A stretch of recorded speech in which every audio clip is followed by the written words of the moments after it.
Ma petite fille de 4 ans pleurait seule devant ma porte à minuit. « Comment es-tu arrivée ici ?» ai-je demandé. Elle a répondu, « Maman a dit qu'il n'avait plus besoin de moi parce qu'un bébé arrive. » Dans ses mains tremblantes, un papier froissé avec inscrit « Formulaire d'abandon des droits parentaux ». Quand j'ai appelé mon fils, une vérité inimaginable a été révélée. Avant de commencer l'histoire, n'oubliez pas de laisser un like et de vous abonner à la chaîne pour voir plus d'histoires comme celle-ci. Dans une maison blanche à 2 étages, nichée dans un quartier résidentiel du sud des États-Unis, Dorothy Henderson préparait son café matinal tout en contemplant les roses en fleurs dans son jardin. Même à 62 ans, sa posture restait droite, et la dignité qu'elle avait naturellement acquise au cours de ses 35 années en tant que directrice d'école primaire rayonnait encore d'elle. 2 ans s'étaient écoulés depuis sa retraite, mais ses habitudes de vie ordonnées restaient inchangées. Elle continuait sa routine quotidienne, se levant à 6 heures chaque matin et se préparant méticuleusement pour la journée. Sur le réfrigérateur de la cuisine, une photo de famille de son fils Mark avec sa femme Jessica et leur fille de 4 ans, Emma, était maintenue par un aimant. Mark travaillait comme pilote de ligne. Le sens aigu des responsabilités héritées de son père, combiné à l'intégrité que Dorothy lui avait inculquée, avait fait de lui un pilote digne de confiance. Mark était élégant dans son uniforme, et il était la fierté et la joie de Dorothy. Jessica travaillait à temps partiel comme réceptionniste. C'était une femme vive et joyeuse au début de leur mariage, mais depuis la naissance d'Emma, elle se plaignait de plus en plus d'être épuisée par l'éducation de l'enfant. Dorothy l'avait acceptée comme la femme de son fils et avait essayé de la soutenir autant que possible. Les longs cheveux blonds de Jessica et sa silhouette délicate lui donnaient l'allure d'une beauté du Sud par excellence, et Dorothy comprenait pourquoi Mark était tombé amoureux d'elle au premier regard. Et le trésor de Dorothy, sa petite fille Emma, était une adorable petite fille aux cheveux bruns hérités de son père et aux yeux intelligents hérités de sa grand-mère. Le jour de la naissance d'Emma, Dorothy avait pleuré de joie en devenant grand-mère pour la première fois. Elle se souvenait encore vivement de l'émotion qu'elle avait ressentie lorsque ses petites mains avaient saisi son doigt. Emma était curieuse de tout, demandant constamment « Pourquoi ? Comment ça se fait ?», ce qui ravivait la flamme de l'éducatrice en elle. Dernièrement, Jessica se plaignait de plus en plus souvent de ne pas se sentir bien, et Dorothy s'inquiétait.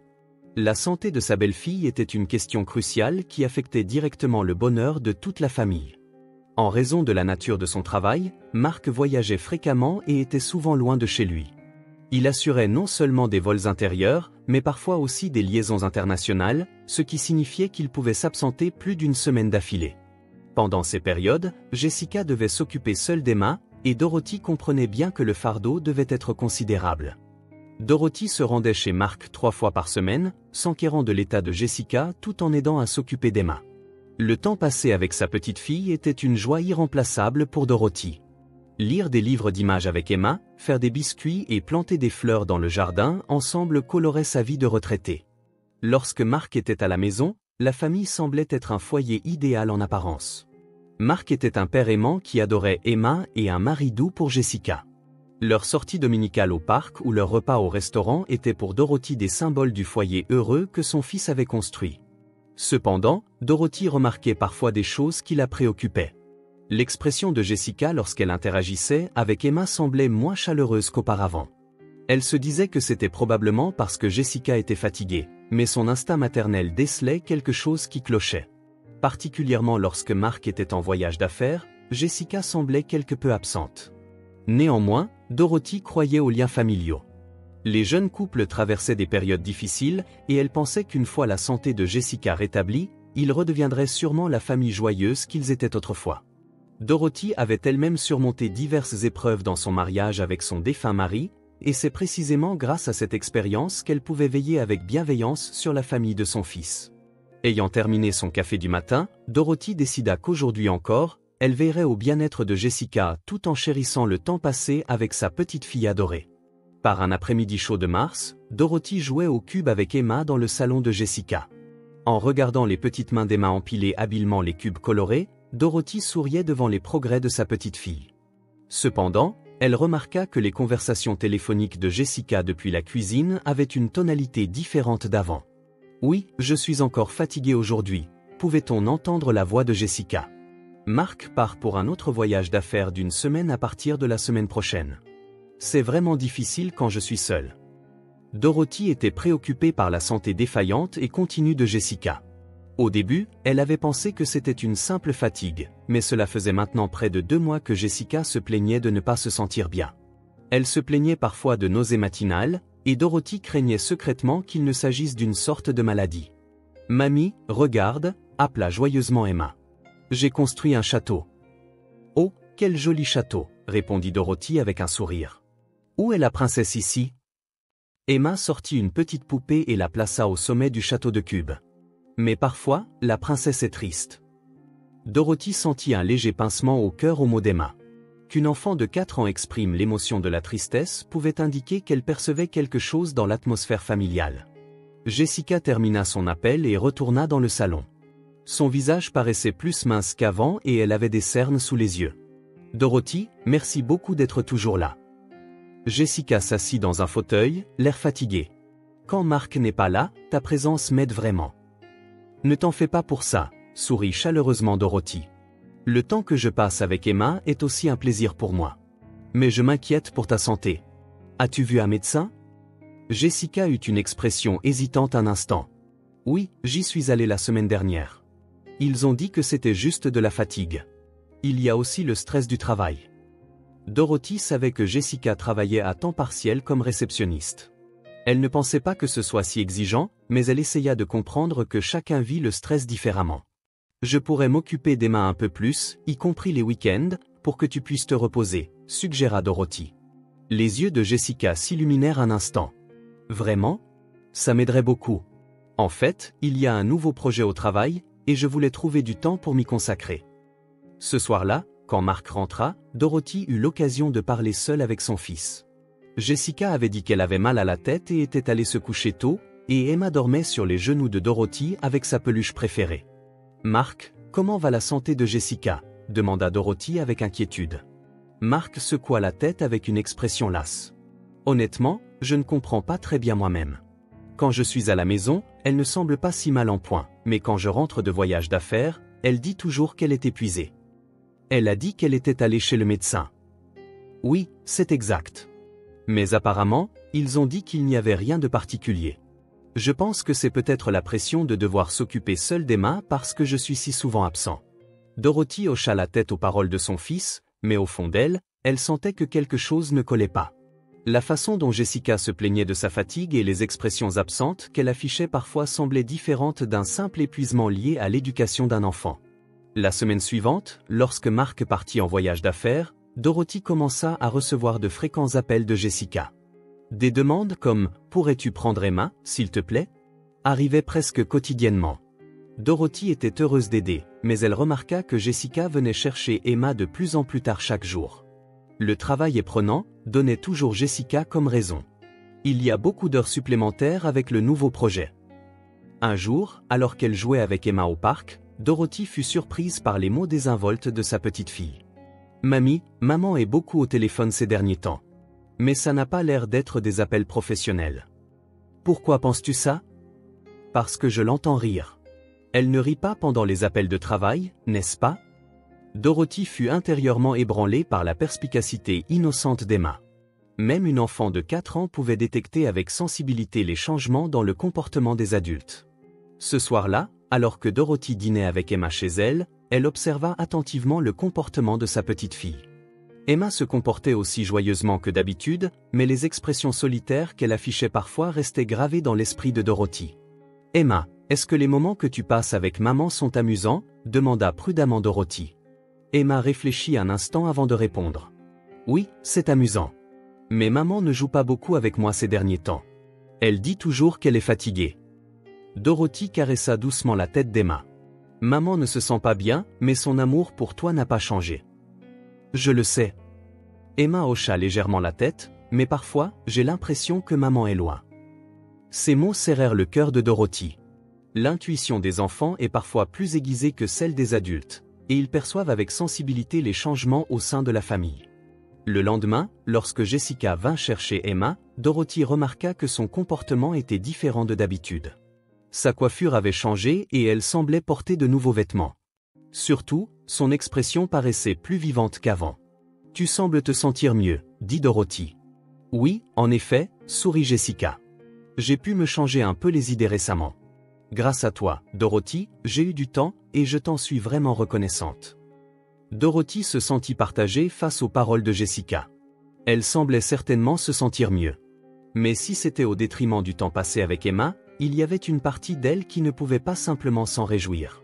Cette nuit-là, Dorothy s'assit seule dans son salon, regardant les photos de famille. La photo montrant les visages souriants de Mark, Jessica et Emma avait été prise quelques mois auparavant seulement.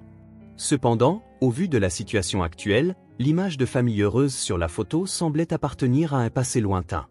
De ses années d'expérience en tant qu'éducatrice, Dorothy avait la capacité de détecter avec sensibilité les changements subtils au sein des familles. D'après le comportement de Jessica et les paroles d'Emma, elle avait le pressentiment qu'un changement majeur se produisait sous la surface. Cependant, elle ne savait toujours pas de quoi il s'agissait précisément. Le lendemain matin, Dorothy reçut un appel de Jessica. « Pourrais-tu prendre Emma aujourd'hui ? J'ai un imprévu. » Dorothy accepta, mais elle décela une excitation inhabituelle dans la voix de Jessica. Après avoir raccroché, Dorothy commença à se préparer à accueillir Emma, espérant que son anxiété n'était qu'une inquiétude sans fondement. Elle était déterminée à faire tout ce qui était en son pouvoir en tant que grand-mère pour protéger sa petite fille adorée. À 2h30 du matin, Dorothy fut réveillée par le son de la sonnette. Au début, elle pensa que c'était un son de son rêve, mais la deuxième sonnerie la réveilla complètement. Confuse par l'heure tardive affichée sur l'horloge, Dorothy enfila précipitamment sa robe de chambre et descendit. Qui pouvait bien venir à cette heure? Quand elle ouvrit la porte d'entrée, la petite Emma se tenait là, seule. Elle grelottait dans son pyjama fin, pieds nus. Dorothy était trop choquée pour parler. « Emma, que s'est-il passé?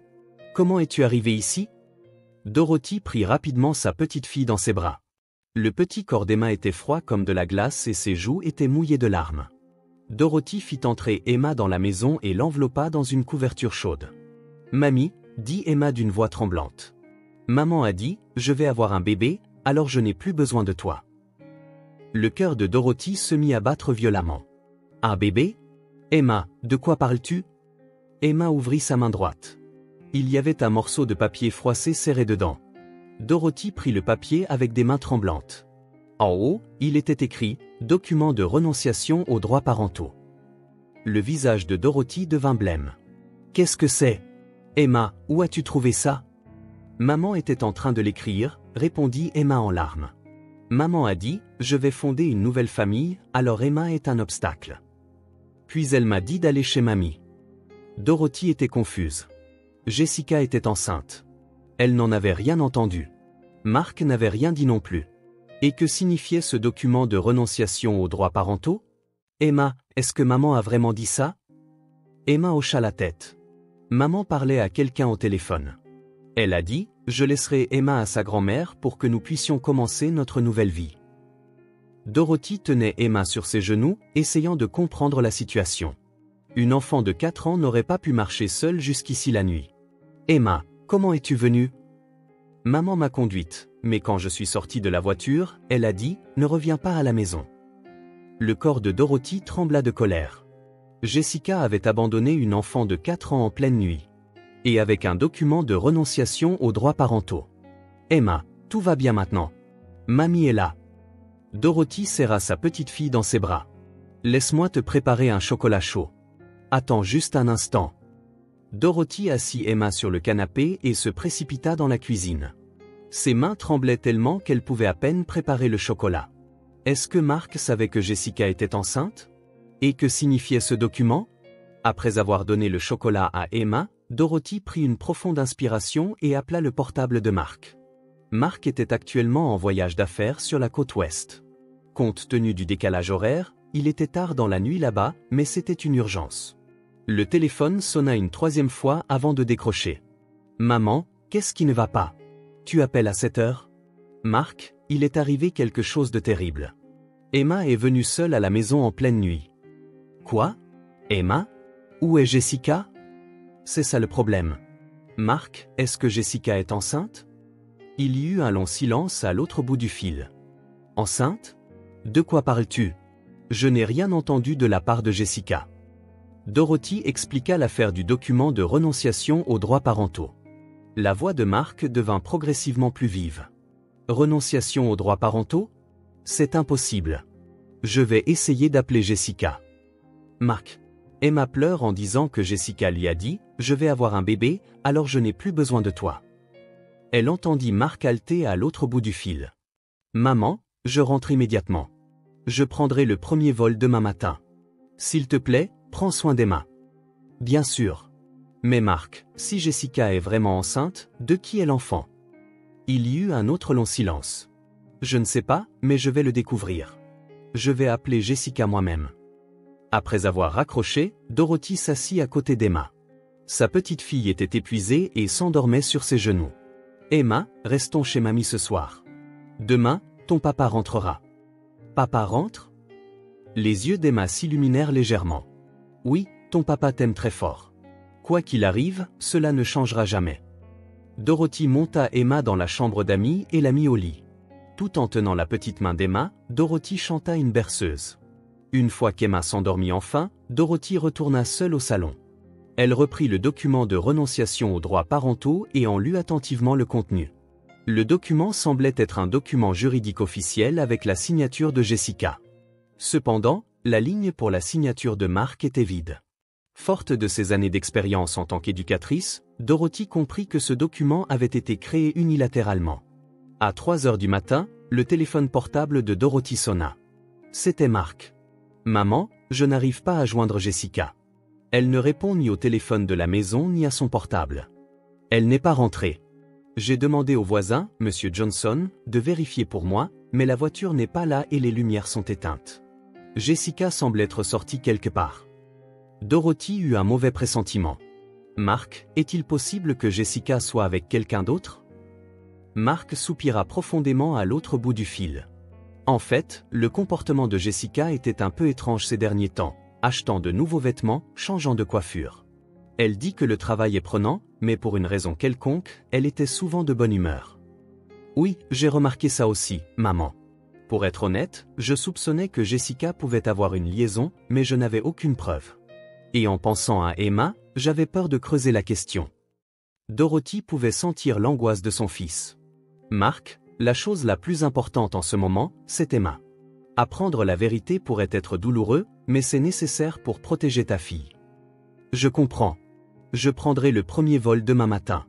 S'il te plaît, prends soin d'Emma d'ici là. Bien sûr, je protégerai Emma. Après avoir raccroché, Dorothy s'assit dans le salon silencieux, plongée dans ses pensées. La grossesse de Jessica, le document de renonciation aux droits parentaux et le témoignage d'Emma. Tout indiquait une terrible vérité. Jessica avait une liaison, était tombée enceinte de l'enfant de cette personne et essayait d'abandonner Emma pour commencer une nouvelle vie. Dorothy monta à l'étage et contempla le visage d'Emma endormie dans la chambre d'Amy. Son visage innocent endormi montrait la pureté d'une enfant qui ne savait rien.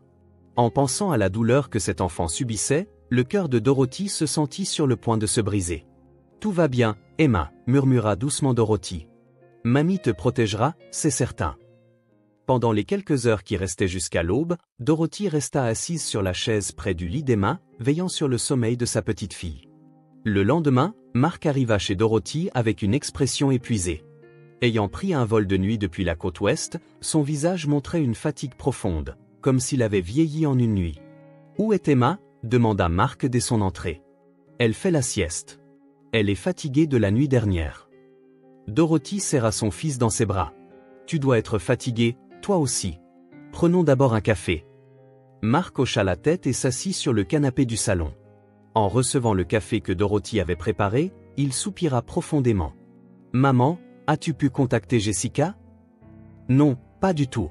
Elle ne répond pas à son téléphone et elle n'est pas rentrée, » répondit Dorothy avec inquiétude. « Mark, j'ai bien réfléchi la nuit dernière et je pense qu'il y avait une préméditation claire dans les actions de Jessica. » Mark prit le document de renonciation aux droits parentaux et en examina à nouveau le contenu. C'est un document juridique officiel. Je pense qu'un avocat l'a préparé. Jessica n'aurait pas pu préparer quelque chose comme ça toute seule. Tu veux dire que quelqu'un l'aidait ? Je le pense. Et cette personne est probablement aussi le père de l'enfant. Juste à ce moment-là, la voix d'Emma se fit entendre de l'étage. Mark se précipita à l'étage et serra sa fille dans ses bras. « Papa !» Emma se mit à pleurer dans les bras de son père. « Maman a dit, je n'ai plus besoin de toi. Marc tenait sa fille tout en retenant ses propres larmes.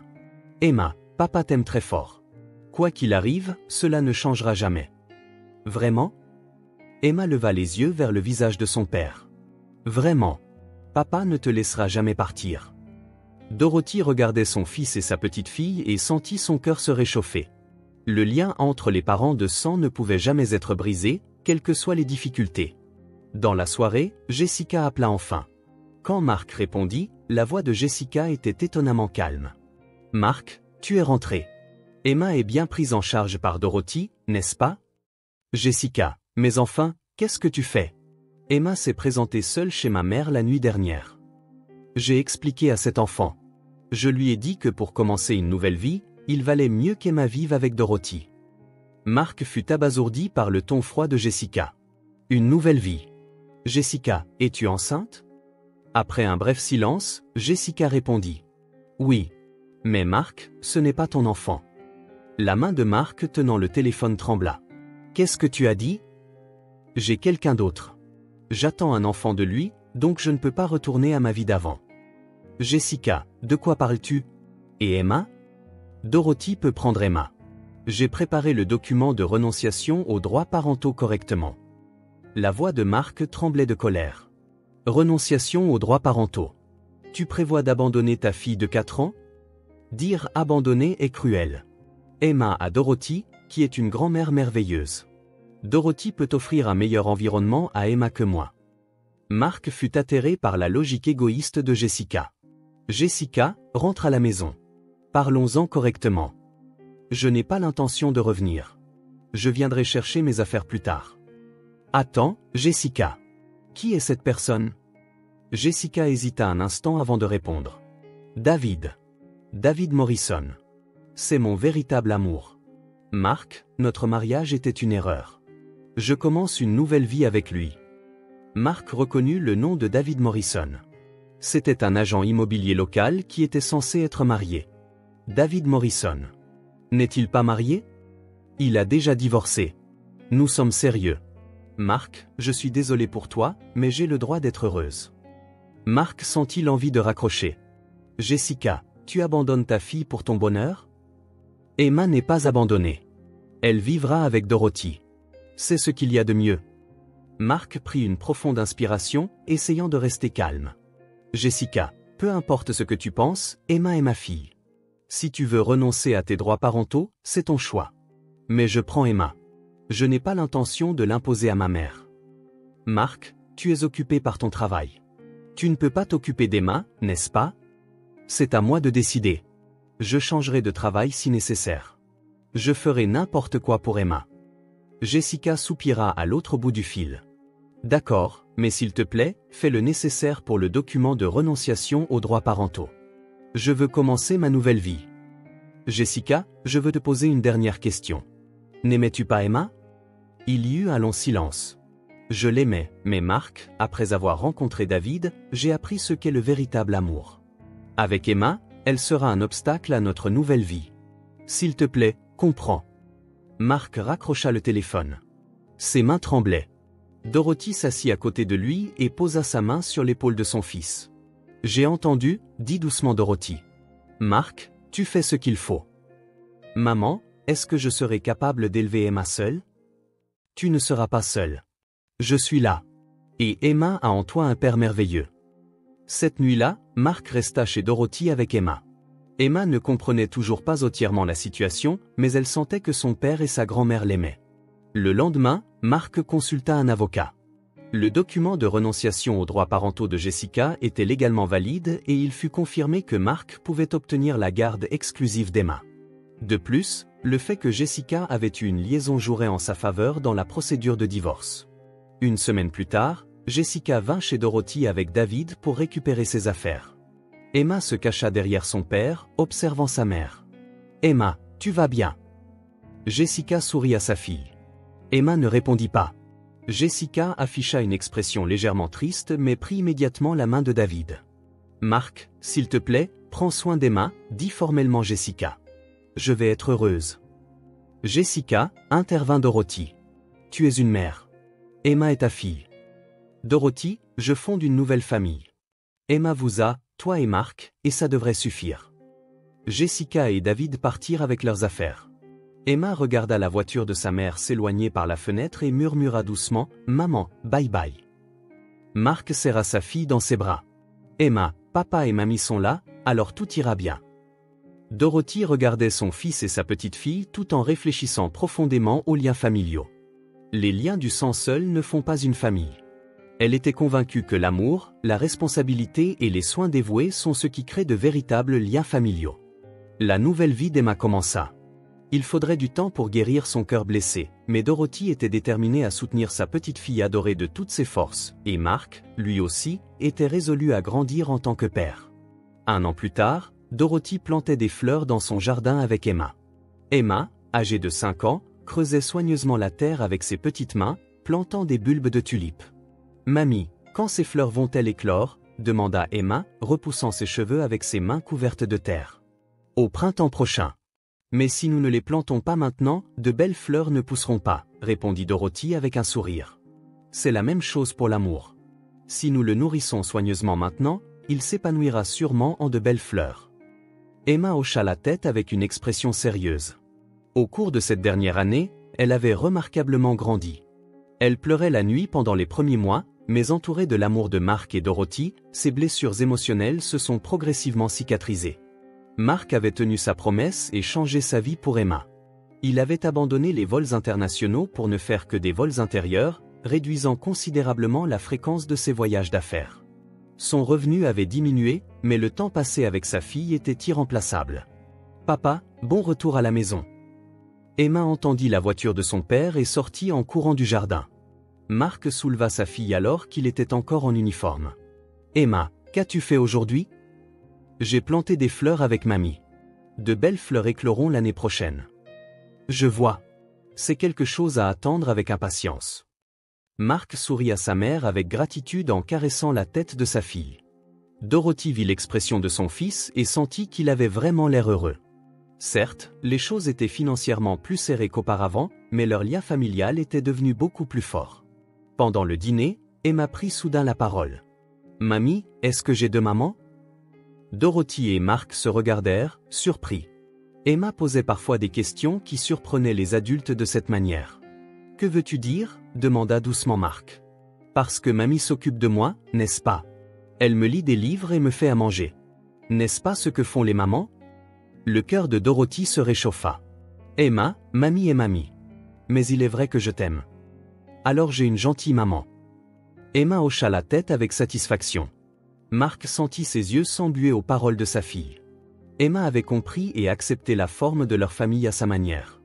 Cette nuit-là, après avoir mis Emma au lit, Mark et Dorothy discutèrent dans le salon. « Maman, merci beaucoup. Sans toi, je n'aurais pas pu élever Emma seule. »« Mark, Emma est mon trésor.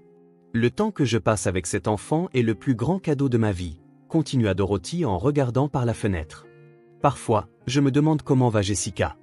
Est-elle vraiment heureuse ? » En fait, Jessica vivait avec David dans un autre état, mais comme Dorothy l'avait prédit, les choses étaient loin d'être simples. Le divorce de David était compliqué et il se trouvait dans une situation financière difficile. Jessica souffrait également de nausées matinales pendant sa grossesse, faisant face à une réalité bien éloignée de la nouvelle vie qu'elle avait idéalisée. Cependant, elle pensait encore rarement à Emma. « Maman, la situation de Jessica n'a plus d'importance. Nous allons de l'avant, » dit Mark avec détermination. Dorothy hocha la tête aux paroles de son fils. En effet, chérir l'avenir d'Emma était bien plus significatif que de rester prisonnier du passé. Quelques mois plus tard, Emma dessina une image pour la fête des pères à la maternelle. Le dessin montrait Mark dans son uniforme de pilote, Dorothy portant un tablier, et la petite Emma au milieu. « Maîtresse, c'est ma famille », expliqua fièrement Emma. « Papa et mamie-maman et moi. » « Mamie-maman » demanda la maîtresse avec un sourire. « Oui, mamie est mon autre maman. Elle est très gentille. » Quand Dorothy vit ce dessin, elle pleura. Elle réalisa et sut à quel point les liens d'amour qui transcendent les liens du sang pouvaient être beaux et forts. Emma est maintenant devenue une enfant brillante et en bonne santé. La blessure d'avoir été abandonnée par sa mère n'est pas complètement cicatrisée, mais entourée de l'amour de son père et de sa grand-mère, elle a retrouvé confiance et espoir. Chaque nuit, Dorothy regarde le visage endormi d'Emma et pense, une famille n'est pas seulement liée par le sang. L'amour, la responsabilité et l'acceptation inconditionnelle sont ce qui crée de véritables liens familiaux. Dorothy espère sincèrement que lorsqu'Emma grandira et regardera en arrière, elle portera ses souvenirs de famille comme de chaleureux trésors dans son cœur. Les tulipes plantées dans le jardin au printemps ont magnifiquement fleuri l'année suivante. Emma regarda les fleurs en pleine floraison et dit, « Mamie, les fleurs de l'amour ont éclos. » Dorothy serra sa petite fille dans ses bras, convaincue que l'avenir de cet enfant était rempli d'espoir.